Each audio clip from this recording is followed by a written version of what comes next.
नमस्कार, जय हिंद, जय भारत मेरे प्यारे छात्र छात्राओं। आज हम सेकंड क्लास स्टार्ट कर रहे हैं, क्लास 12 फिजिक्स। और क्लास 12 फिजिक्स में पहले टॉपिक में हम आवेश के बारे में, आवेश के प्रकार के बारे में और कई प्रकार की बातों को हमने ध्यान में रखा था। आज हम आगे पढ़ते हैं उससे। तो आज की हेडिंग है हमारी विशिष्ट आवेश। आज की हेडिंग है हमारी विशिष्ट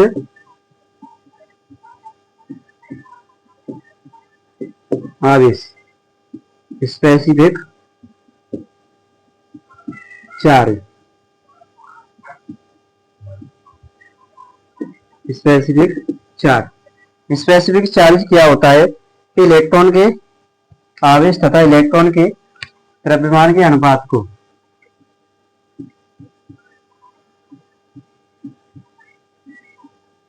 इलेक्ट्रॉन के आवेश तथा इलेक्ट्रॉन के द्रव्यमान के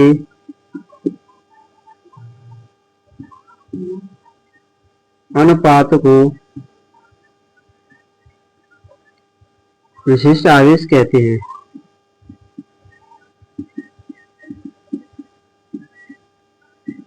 विशिष्ट आवेश कहते हैं। जैसे विशिष्ट आवेश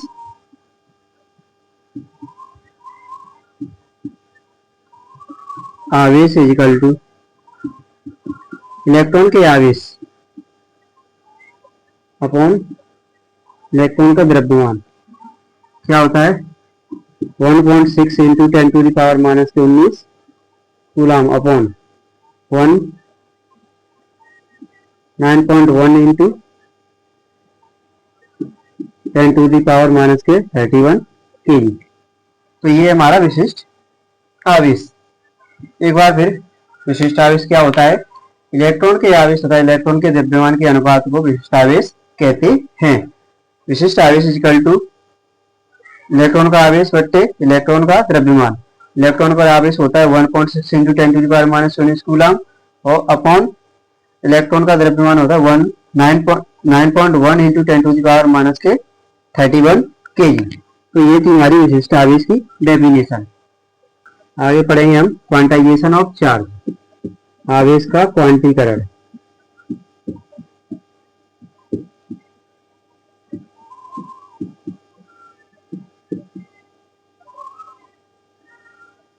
आवेश का क्वांटीकरण, ये क्या कहता है? आवेश का क्वांटीकरण कि किसी पदार्थ में उपस्थित आवेश, किसी पदार्थ में उपस्थित आवेश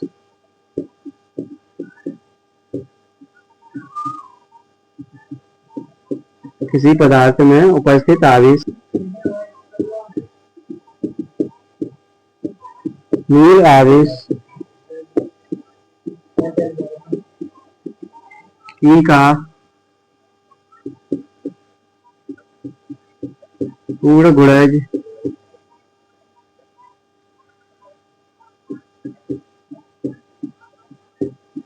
होता है।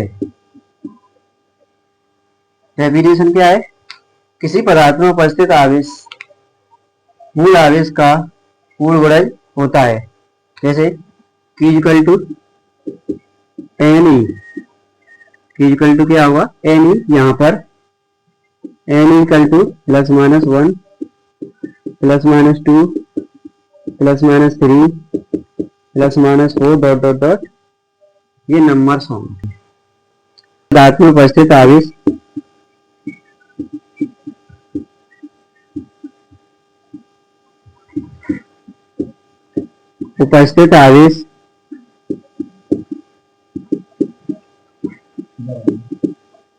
Q इक्वल टू NE होता है। Q इक्वल टू NE होता है। किसी पदार्थ में भिन्नात्मक आवेश नहीं होता है। किसी भी पदार्थ में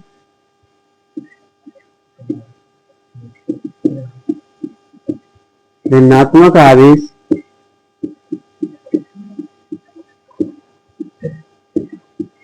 आवेश नहीं होता है, नहीं होता है। भिन्नात्मक आवेश केवल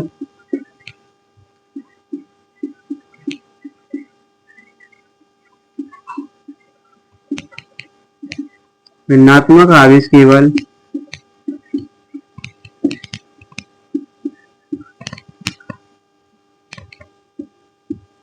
क्वार्टाइल में होता है,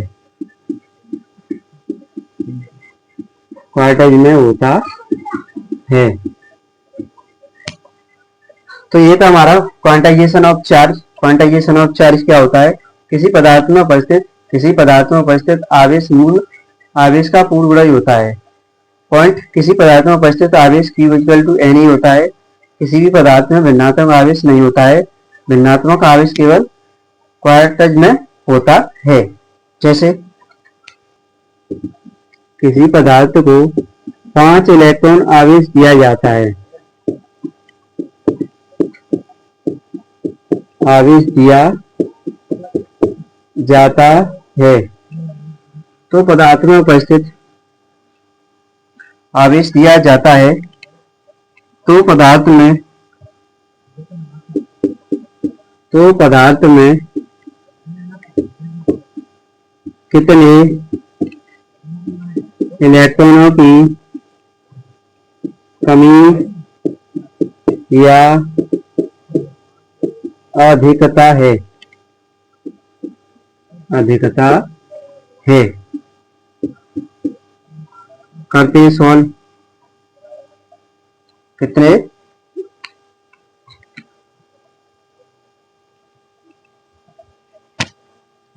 Q इक्वल टू क्या दिया है? Q इक्वल टू दिया है 5। N इक्वल टू इलेक्ट्रॉन की संख्या निकालनी है और P इक्वल टू क्या होता है? 1.6 into 10 to the power minus के 19 कूलम। तो Q इक्वल टू क्या होगा? Q इक्वल टू होता है N P। N equal to निकालें तो Q अपॉन P। Q हमारे पास कितना है? 5 upon 1.6 into 10 to the power minus 19 coulomb. हल करते हैं ऐसे। हल करके आएगा इसका N इक्वल टू आएगा 3.12 into 10 to the power plus के 90 कूलम, प्लस के 90 इलेक्ट्रॉन्स।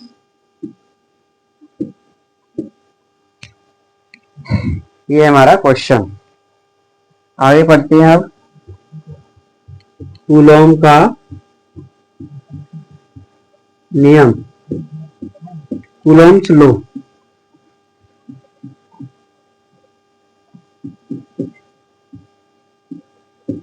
Coulomb's law. अब कूलॉम्स लॉ ने कूलॉम साहब ने बताया कि दो स्थिर बिंदु आवेश कैसे होनी चाहिए? स्थिर होनी चाहिए। उन दोनों के मध्य लगने वाला बल, उन दोनों के मध्य लगने वाला वैद्युत बल। अब वैद्युत बल को मिला के कहते हैं आकर्षण या प्रतिकर्षण बल, दोनों को मिला के कहते हैं वैद्युत बल। तो दो स्थिर बिंदु आवेशों के मध्य लगने वाला वैद्युत बल उन दोनों आवेशों की मात्रा के गुणनफल के अनुपाती तथा बीच की दूरी के वर्ग के व्युत्क्रमानुपाती होता है। इस नियम के अनुसार इस नियम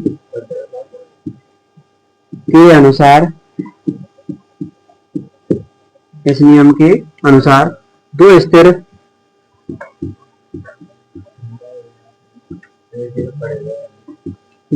बिंदु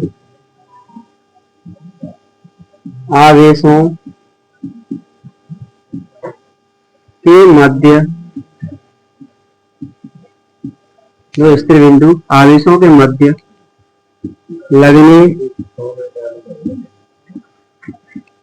वाला विद्युत बल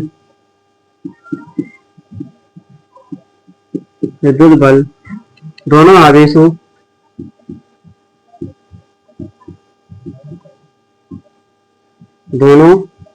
आवेशों की मात्रा के गुणनफल के अनुक्रमानुपाती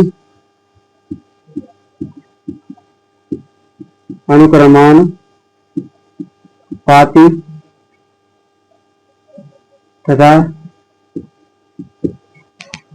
दोनों आवेशों की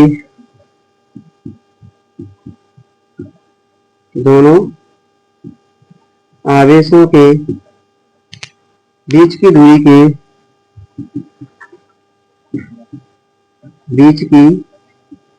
दूरी के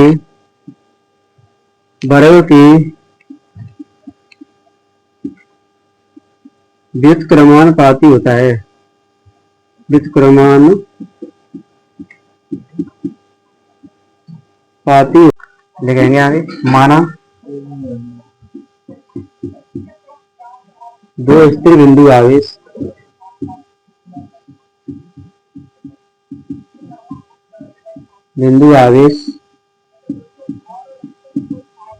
Q1 व Q2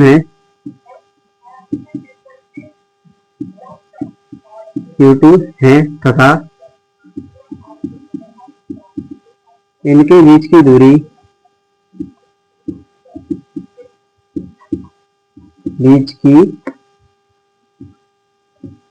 दूरी स्मॉल r है। तब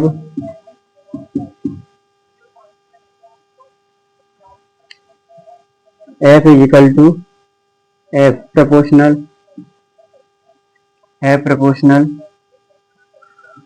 Q1 into Q2।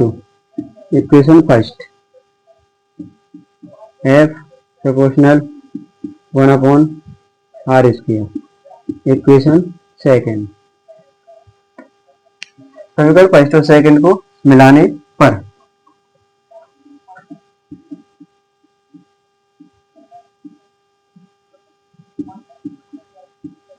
समीकरण फर्स्ट व सेकेंड को मिलाने पर तो मिलाते हैं समीकरण फर्स्ट और second. F Q1 into Q2 upon r²। यहाँ पर F इजिकल टू आएगा कि Q1 Q2 अपॉन यहाँ के अनुक्रमानुपाती नियतांक है।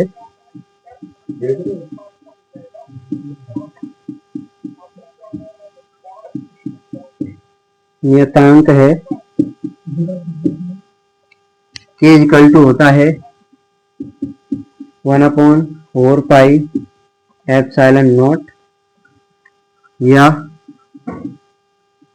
के इक्वल टू 9 गुणा 10⁻9। तो ये थी के की वैल्यू यहाँ पर।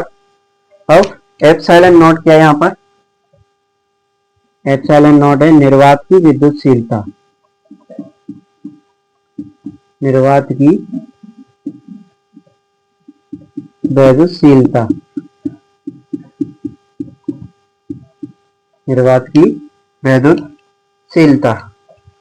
अब इसकी वैल्यू होती है epsilon not equal to 8.85 into 10⁻⁻12 metre square upon coulomb square. ये थी वैल्यू आवेश से संबंधित कूलाम के नियम से संबंधित कुछ महत्वपूर्ण टर्म्स। आगे हम स्टार्ट करते हैं विद्युत क्षेत्र।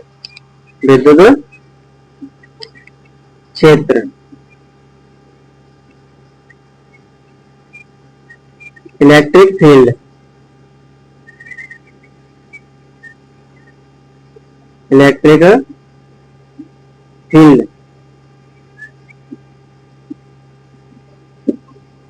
तो इलेक्ट्रिक फील्ड क्या होता है?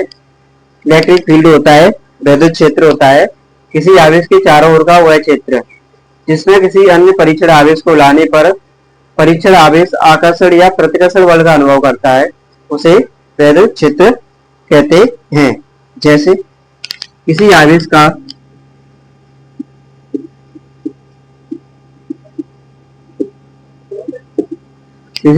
के चारों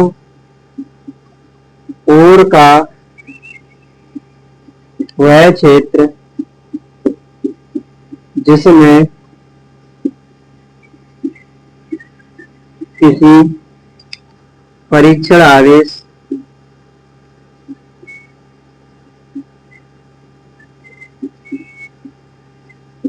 E0 को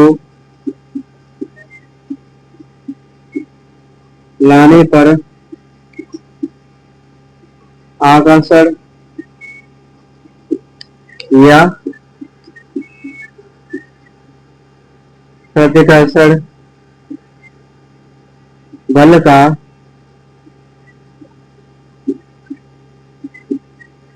अनुभव करता है।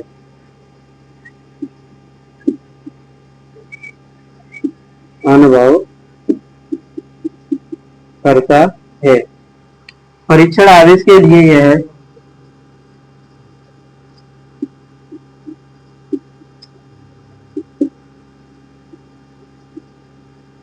परीक्षण आवेश के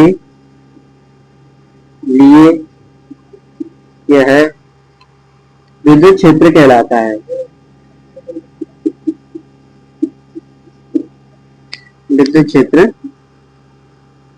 कहलाता है।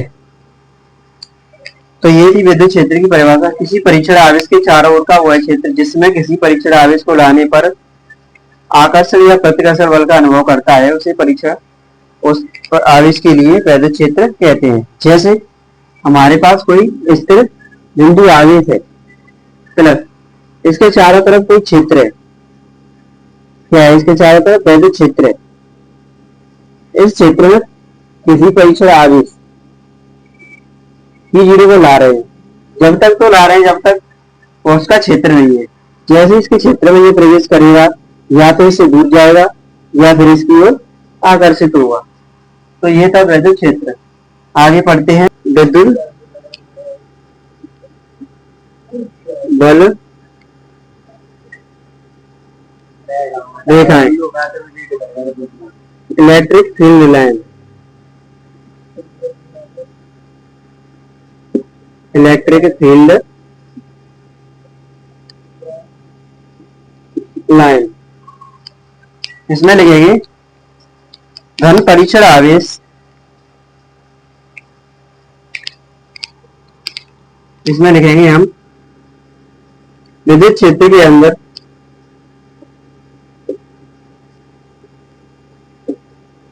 के अंदर परीक्षण आवेश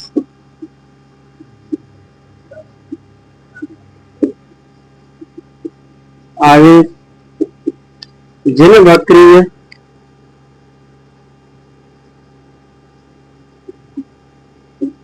पथों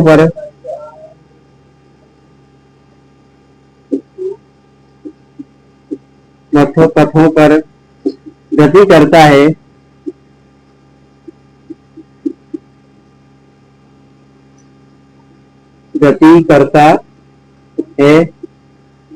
उन वक्री पथों को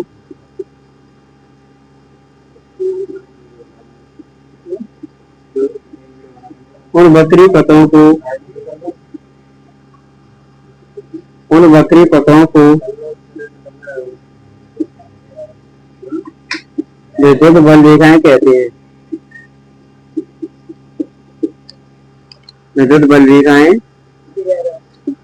कहते हैं। जैसे हमारे पास कोई धन परीक्षण आवेश है और एक ऋण परीक्षण आवेश है। तो ये क्या करेंगे? तो ये विद्युत बल रेखाएं होंगी तो धन परीक्षण आवेश से चलकर ऋण आवेश पर समाप्त हो जाएंगी। धन परीक्षण आवेश से चलकर ऋण आवेश पर समाप्त हो जाएंगी। तो नोट करते हैं ये परीक्षण आवेश से चलकर ऋण आवेश पर समाप्त हो जाएंगी।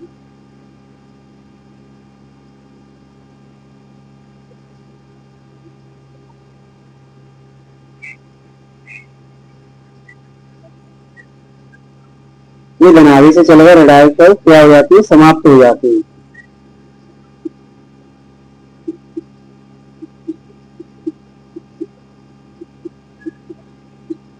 धनावेश से चलकर ऋणावेश पर समाप्त हो जाती है। तो ये क्या है, विद्युत बल रेखाएं हैं।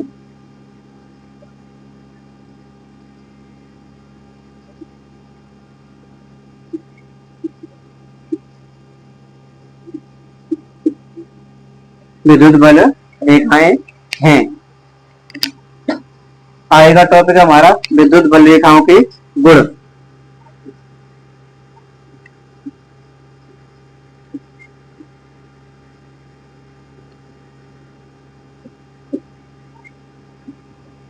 Properties of electric field line.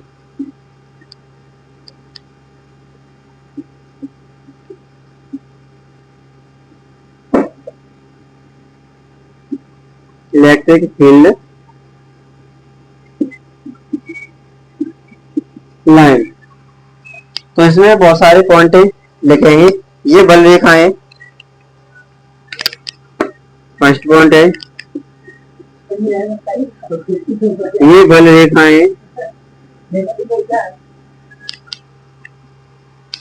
खुला वक्र बनाती हैं।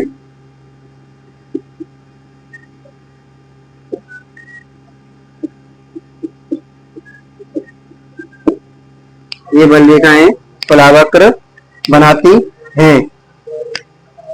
ये बल रेखाएं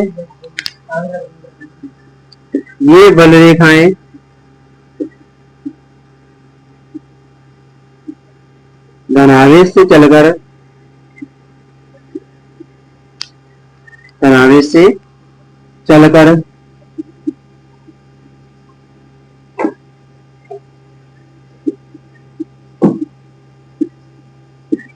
ऋणावेश पर समाप्त हो जाती है।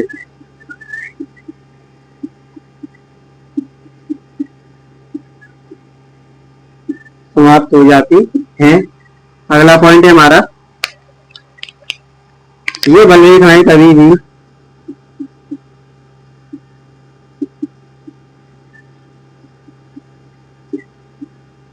भी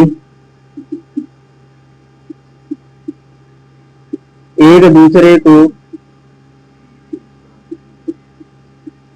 नहीं काटती हैं।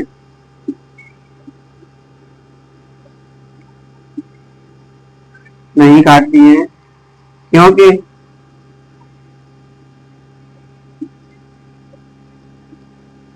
इनके कटान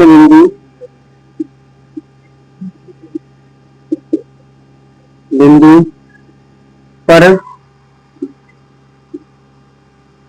वैद्युत क्षेत्र की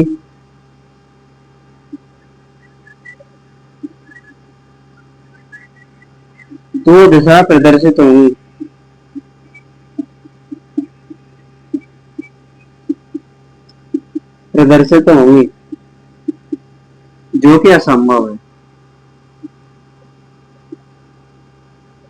जो कि असंभव है। तो ये थे विद्युत बल रेखाओं के गुण।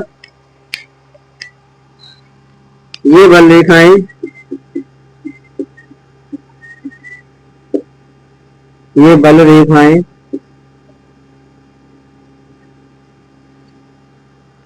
लचकदार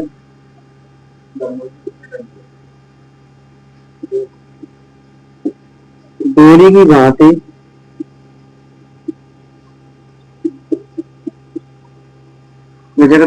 भांति सिकुड़ने का प्रयास करती है।